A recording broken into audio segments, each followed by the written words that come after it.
Here are 5 things that you might not know about growing and keeping your houseplants alive. It's Rhea Michelle and I am back with another video. Number 1 is properly watering your plants. Overwatering and underwatering is actually a very common mistake, and many plants require less frequent watering than we might think. It's important to let the top inch of your soil dry out completely before rewatering, because some plants are sensitive to soggy soil. Now to test this, you can stick your finger right in the soil and you can feel if it's dry.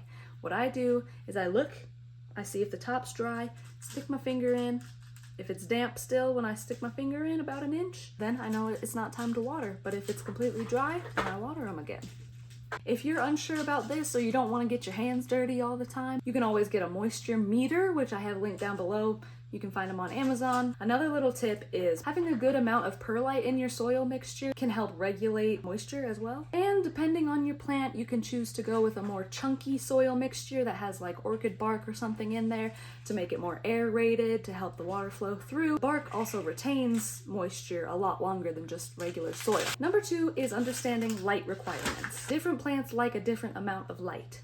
Some like direct sunlight, some like indirect or low light. It took me a second to understand what indirect light is, because when you look up what a plant likes, a lot of times it says that they like bright indirect light.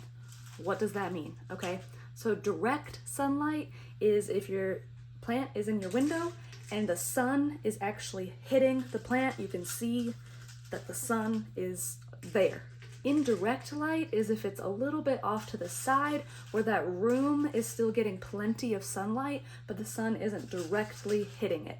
And a lot of plants like indirect light because the sun can easily scorch their leaves. South-facing windows always have the longest period of direct sunlight because the sun is right here. If you don't have a south-facing window or you don't have a lot of space in your windowsills, you can always go with a grow light on a shelf anywhere, wherever you want in your house.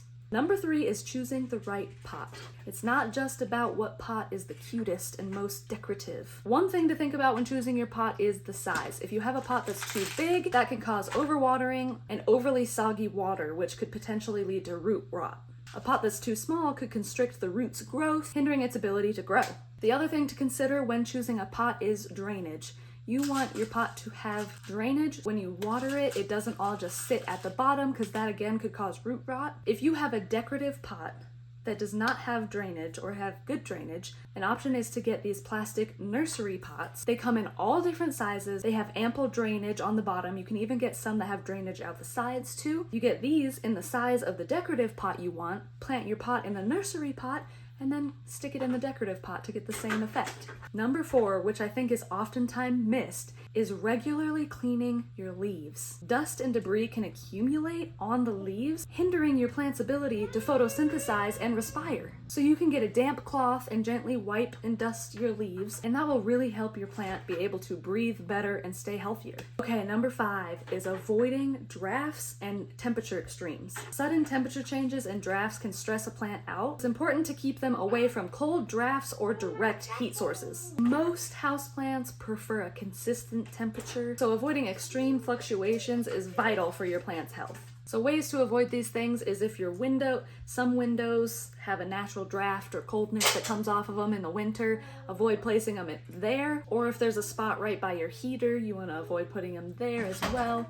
A lot of plants do like humidity, so I would say if you put them in the bathroom and the hot shower steam helps them out there, that's not something too terrible to concern about. But again, that's just researching your specific plant on if they like that humidity and like tropical environment. That is it for these 5 simple things to know about your house plants. I hope that these helped you, and I hope that your plants can live, thrive, and grow happy and healthy.